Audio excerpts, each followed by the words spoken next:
do it. It takes two. It takes three. It takes four. It takes five. I guess it takes a whole bunch of us here on It Takes Two. And one of the highlights of our trip, and this all came together, well, you heard about it live on the air the other day, because we were in so much shock that this was actually happening that we were like, we couldn't get back on the air and not talk about it. So if you were listening on, was it Wednesday? When we got the text, Tuesday, when we got the text message from Andrew Oak and we got back on the air and we're like, okay, we got to just say this out loud. We got to tell you what's going on behind the scenes. Not only did we make our way to Chicago, Illinois, we're very excited to take the full tour of the Obama Presidential Center Museum at 4:00 today. But we also got to meet a fan favorite of It Takes Two right here on the plaza. He's here with us today. He's ready to take the tour.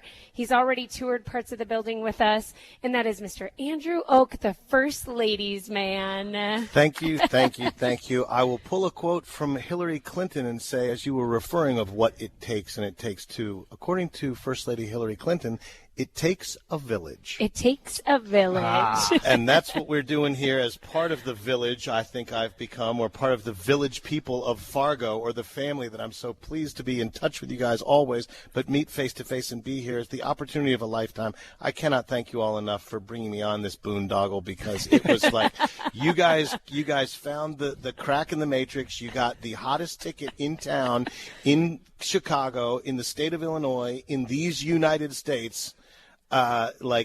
People are coming to town here. My Lyft driver said people are coming to town without tickets, expecting to get tickets, and there are no tickets. Today alone, we looked at the front desk and said, there's a line out the door of people hoping for cancellations. There are zero cancellations. The air quality is not good, and it is hotter than the sun. It's not a great day to be here and be outside waiting in line, but people are doing it because they want to get into this, the newest, shiniest, brightest star in the fleet of presidential libraries and museums. And let's give you a little bit of a peek into what this looks like here, because it is not a static library museum. This is the first of its kind. It's a digital, they call it, like, it's a digital library. And that's the first of its kind in the presidential libraries. It is also it is with community in mind. So it's a living, breathing space. It is not just somewhere to visit and walk through and leave. Example, across the hallway from us is the Obama Foundation Leadership Course. And from the sound of it, it's open to people ages 15 to 22. And there's a whole class going on right now learning how to be the future leaders of our great country here.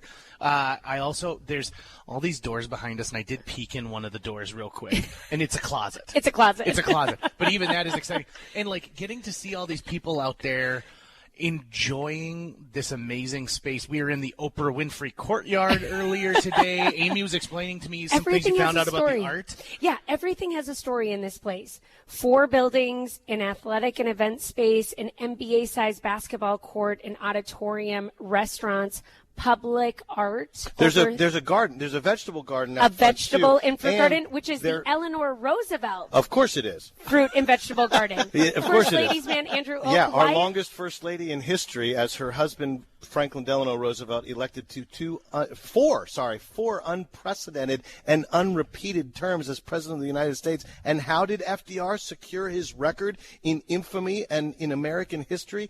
He made it illegal to have more than 2 terms after he won his 4th term before he died in office, and Eleanor Roosevelt passed the torch on to Harry S. Truman. But Mrs. Roosevelt was first lady longer than any other first lady in history. Why would the vegetable and fruit garden at the Obama Center be named after her? I think just as a tribute, there's a lot of first ladies that have had vegetable gardens done. Rosalind Carter still has an active butterfly garden, which helps the monarch. These women have done so much. A lot of times before the White House, as their husbands held office, were governors. They were first ladies of states before they were first ladies of the country.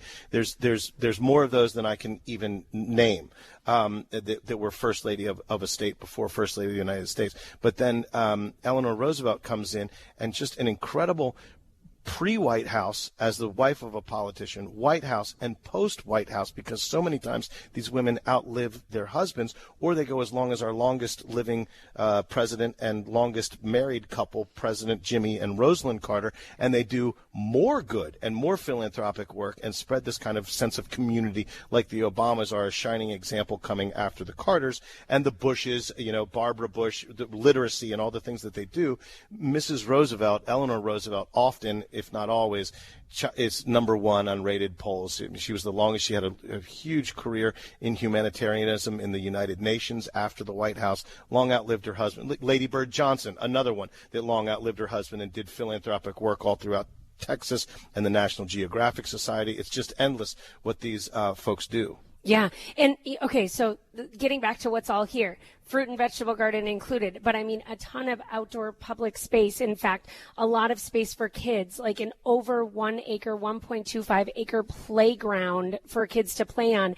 The dream being that kids could come for a field trip and then play on the playground while they're here. A water fountain for kids to run through that's named for Barack Obama's mother that they can run through in the summer. A sledding hill for kids in the winter, which Michelle Obama said is absolutely necessary because growing up on the south side of Chicago, she had nowhere to walk and go sledding. That might be the neatest feature of all this. As a kid that loved snowing and grew up in Maryland with a lot of snow, I hear they get some snow in Chicago. Yeah, they do. And inner city kids, not only do they not have pools and things like that in the summertime, of course, and gardens and things that they're doing here and growing so much, but you don't have a place to sled in the middle of Chicago, and now they do. I didn't even know that was there. Yes. That's phenomenal. So phenomenal. A basketball court. A basketball court, and it is like an NBA-size basketball court, like a regulation court. We're not the sports people. Don't ask us questions. But apparently a lot of the NBA teams that I've visited have said, can we practice here? They're hosting WNBA events yes, here, too. Yes. That was just announced this past week. Yes. So beautiful. A replica of the Oval Office as it was when he was president, complete with the letter from George Bush in the drawer. A replica. That's amazing. Now, on that note, so a lot of beautiful. these, as I've been to every presidential library and museum, have a replica of the Oval Office? Not all of them do, but in the modern times, as the internet comes into play and the digital technology and things, of course, the Obama Presidential Center Museum is the newest, the latest, the greatest, but they've been integrating portions of this for a while. And back in 2013, when I went to the Reagan Library in California, and then the new item there was opened May 1st, 2013 in Dallas, Texas, was the George W. Bush Library, Bush 43.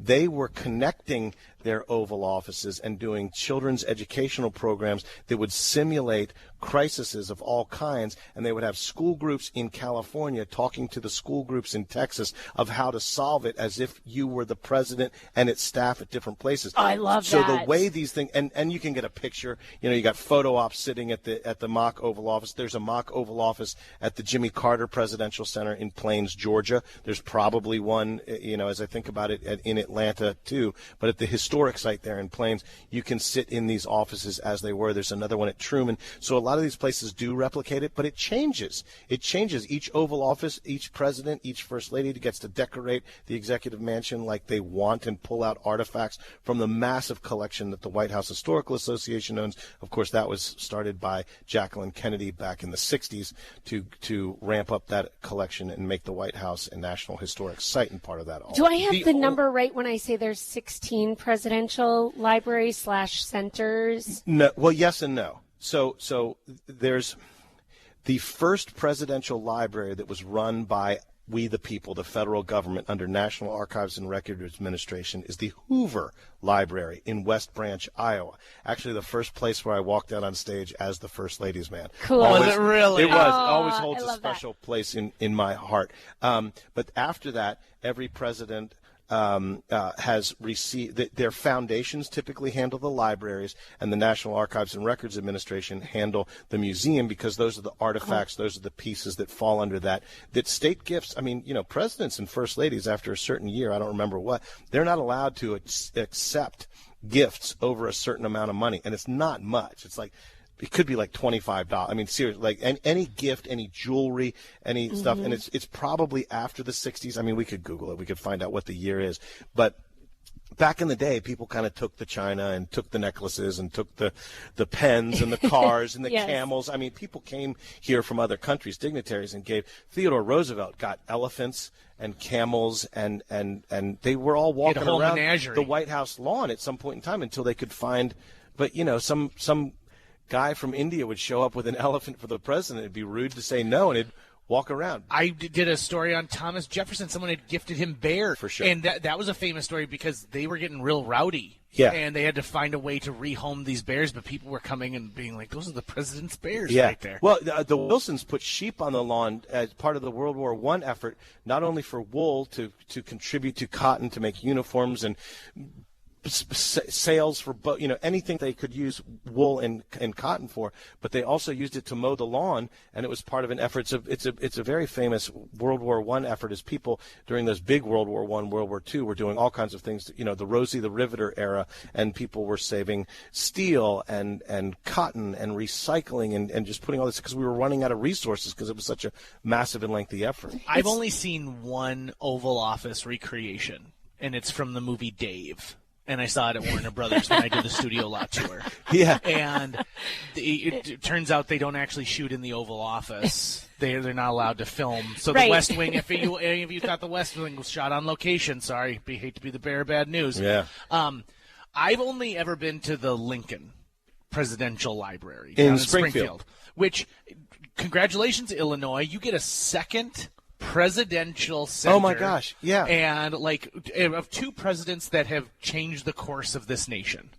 And that one I was blown away. And that one has a little bit more of a theme park vibe, if I'm going to say it. And it's, I believe, because Disney had a hand. They had reached out and the tableaus and stuff. Yeah, like yeah, that. yeah.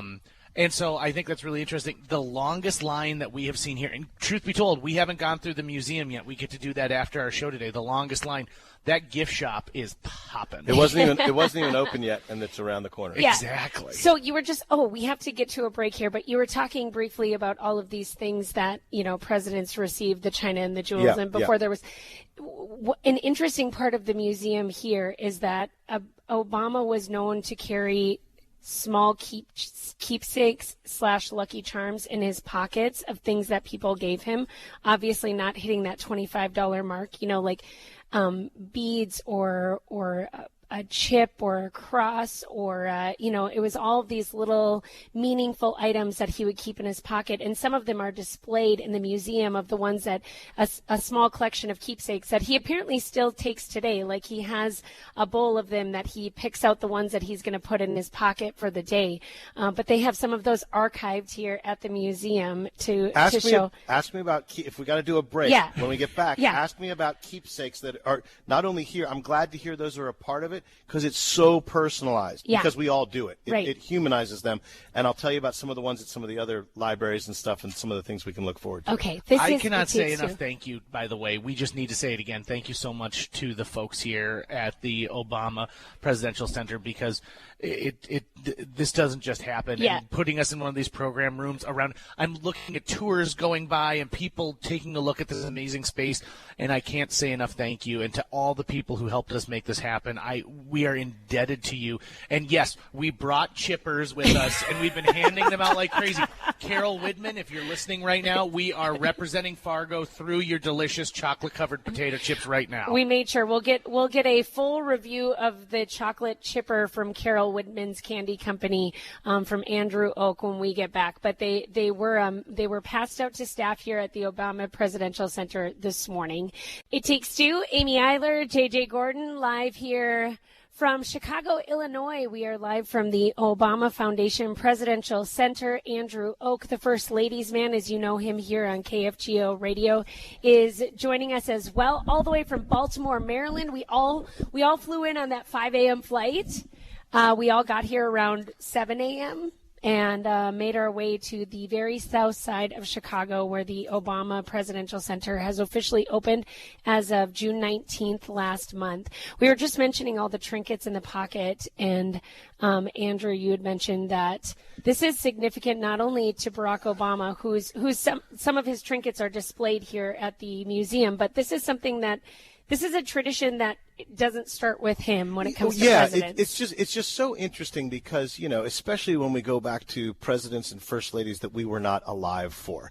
They're oil paintings, they're pages in history books, and they're larger than life figures. They're, among the most powerful, if not the most powerful man and woman being unelected, unpaid, no official job description, and no legal obligation to fulfill the role of First Lady, I might add, which makes them even more special in my eyes, but also I'm the First Lady's man, so I have to plug in that sense. But anything that humanizes them, anything that realizes or helps us to realize that they live, they die, they laugh, they cry, they win, they lose, they celebrate birthdays, their moms, dads, brothers, sisters, grandparents, and they've got keys to their car, keys to their house. They carry lucky tokens. They're given. Pat Nixon had pockets sewn into nearly every dress and gown just because she couldn't hold all the things, that notes and things, that keepsakes, that luck charms and everything that people handed to her at events and receiving lines and things like that.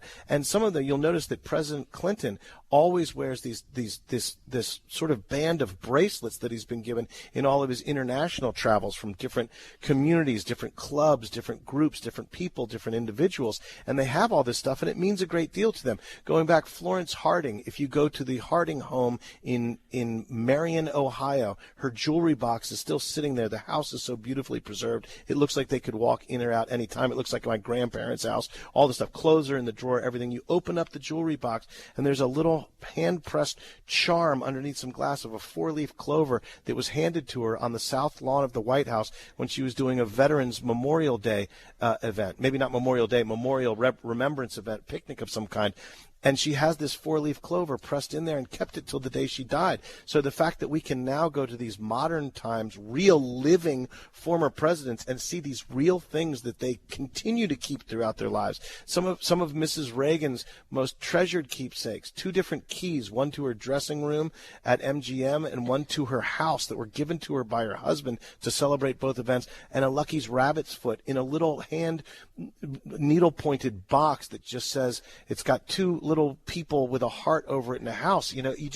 I had these things kind of in my family. We all did growing up. Yeah. And it humanizes them. So it's so nice to see that they're doing that here at Obama. I love thinking of Pat Nixon's jackets having little pockets sewn in it for all the stuff that she receives. I love thinking about that. What a testament to who these people are and how they really do want that connection. The 10 letters a day that Obama would receive, and now 10 of them are displayed in the museum here in Chicago. It is a connection to everyone you're serving and a reminder of what you're doing. Andy, you might be able to answer this, but okay, so Herbert Hoover is our first president to get what we know as the modern-day presidential library. What did previous presidents to him how do we have the clearly someone said, hey, we should probably hold on to George Washington's stuff, this is going to be important, right? But honestly, what was done with a lot of these things and a lot of the pieces that humanized them before we came up with this concept? So it's amazing how much of the stuff that we've kept over the years, but it's also amazing how much of the stuff we didn't and what we lost. Martha Washington burned all her letters. It was very common in the day. You would read them when you knew the end was coming, the light at the end of the tunnel was getting brighter. She went up to the 4th floor where she stayed after General Washington. She never called him President Washington, always called him the General or General Washington. Went up to her bedroom on the 4th floor of Mount Vernon, read all of her personal letters, her memoirs, her documents, her diaries, and threw it into the fire. It's the colonial version of cleansing your hard drive. Sure. And why wouldn't you? Because it's their letters. They can do whatever the heck they want with them, and we weren't thinking on that grand scheme. But number 2, the Addams family, which is always fun to say, the Addams family and the Massachusetts Historical Society had the forethought to think and save all these letters. There's more than 70,000 pages of Addams family correspondence at the Massachusetts Historical Society. But it's these societies, these historical societies, these foundations. There's a Woodrow Wilson Presidential Library in Stanton, Virginia. There's the Pierce Manse for Franklin Pierce and Jane Pierce in Concord, New Hampshire, because civic-minded, historically minded, forward-thinking people have gotten together, gathered the money in the communities, preserved not only the locations, but the artifacts, and some of which have had to been bought back at public auction or even eBay. I know some of these locations have bought Monroe china off eBay that they somehow verified was accurate and true to put in the Highland Ashlawn location outside of Charlottesville, Virginia. It's just absolutely amazing. Wow. Yeah, and the stuff's out there at all of these locations, but they're not federally funded, so they need our help. They need us to go there because the federal government and our tax dollars aren't taking care of it. It's these groups that have been so fantastic to preserve this American history for us. And so really, in all honesty, they're presidential pieces that are probably found in museums all over the place because that museum happened to, someone was like, I happen to have the desk that was the personal desk that was used, and family members.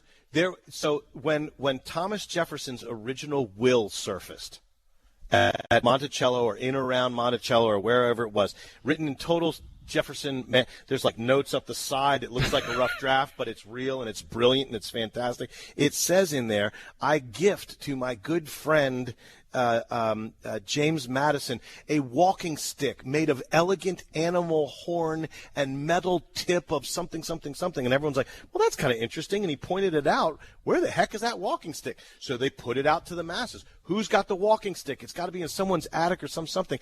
Then a Jefferson relative or great-great-great-great-great-great-great-grandkid, someone saw it and said, do you think it's that thing that was at Grandma's house that we used to use for sword fights in the backyard? And it was. And they found it. And the walking stick is made of rhinoceros horn, and it's got steel tip on it. And I've seen it, and they've got it at the Monroe, at Montpelier, Madison, rather, that you can see, or at least they did.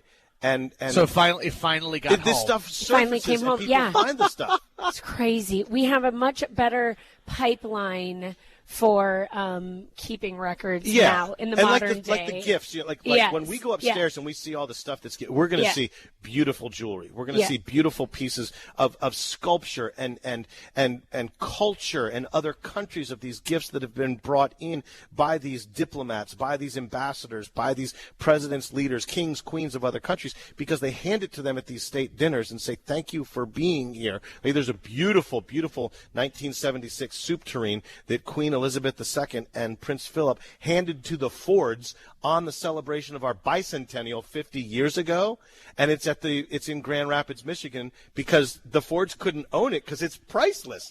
Right. And it's beautiful. I love it. Yeah. And so now we're going to see some cool stuff. Yeah, we're going to see cool stuff. This is It Takes Two. Amy Iler, J.J. Gordon, Andrew Oak, the First Ladies Man, is here as well, and we are live from the Obama Foundation Presidential Center in Chicago, Illinois. Eric Johnson's behind the board when you get a little Blues Brothers Rubber Biscuit playing there, one of my Chicago all-time favorite bands. We are live from Chicago, Illinois, a town that stole my heart many, many years ago and now is absolutely inspiring me and inspiring thousands of other people every single day, it seems like. In fact, I saw that there's no tickets available for the Obama Presidential Center right now because everyone wants to be a part of history. And that's what this place is. It is not only a testament to an amazing president, but also history. Because history was made when we elected Barack Obama to be the president of the United States. And you can see that with the people who are walking through here. Hey, weird question. How much Andrew Oak, First Ladies Man, with us? You've been to a lot of the presidential library. All of them? All of not Teddy Roosevelt yet, but that's in our neck of the woods. You come on up. We're getting out there. Yep. And then I've spent a lot of time in Plains, Georgia, because while the series was being recorded, videotaped, produced, aired, C-SPAN and the White House Historical Association, which I always tip my hat to for just giving me the greatest opportunity of my life, which made me the First Ladies Man. It's their series, their idea, and their money, and their camera, and their microphones and gear. I dragged it across the country 1,000 times for 10,000s of miles. But you've been to a lot of them. Yeah, been to a lot. Okay, so are all of them priced at about $30? I don't pay. Come on, Amy. I'm the First Ladies Man. I don't pay to get into these places. I'll be making a Venmo request later. No. You will be properly rewarded with a Fred Flintstone steak. I'm joking. I'm not joking. I'm not joking. I was just surprised at the fact that when I looked up Theodore Roosevelt Presidential Library tickets, because obviously JJ and I are going to make our way out to Medora at some point in the next few months. It's $26 for an adult to get into that. And then when we bought our Obama Presidential Center tickets, they were $30. And I just thought to myself, like, wow, that is in ticket price that costs these days, which we talk about a lot, that are astronomical. They seem to be keeping these tickets at a reasonable rate that people can. To keep people interested in history and to keep people coming. And the fact that, I mean, we might not pay the ticket at the door, but we, the people, have been paying taxes that go into the National Archives and Records Administration for all of our lives. So, I mean, they're getting it from us. But you know, it's important to price this at a people will come in the door fee. Yeah. It's important to make access to all people so they can make it part. That's what I'm saying about go to every single one. I can't encourage you enough. They do a really, really neat thing, NARA does. They give you a passport, and you go and you get stamped at each of these libraries. And when you complete them, they post about it. And I'm such a sentimental guy, I might tear up, but there's just a remarkable gentleman who I see in Missouri every year at the Cherry Blossom Festival, and he created and his mom contacted me to give him a special shout out video, and he comes and sees me every year, and he wears my T-shirt and everything, and just to be a part of